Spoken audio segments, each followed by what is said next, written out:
సినీ పరిశ్రమలో నటిగా తనదైన ముద్ర వేసిన ఆర్కే రోజా రాజకీయాల్లోనూ బాగానే రాణించారు. రాజకీయాలతో బిజీగా ఉండటంతో కొన్నేళ్లుగా సినిమాలకు దూరమయ్యారు. అయితే ఇటీవల జరిగిన ఆంధ్రప్రదేశ్ ఎన్నికల్లో ఘోర ఓటమి ఎదురై రాజకీయ జీవితం ప్రశ్నార్థకంగా కావడంతో రోజా మనసు మళ్లీ సినిమాల వైపు మళ్లినట్లు తెలుస్తోంది.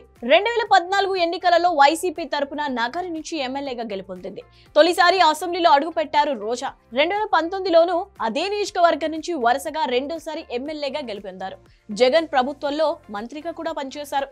అయితే ఇటీవల జరిగిన ఎన్నికల్లో వైసీపీతో పాటు రోజా కూడా ఎమ్మెల్యేగా ఘోర ఓటమి చూశారు. ప్రస్తుత పరిస్థితుల్లో పార్టీ పుంజుకునే అవకాశం కనిపించడం లేదు.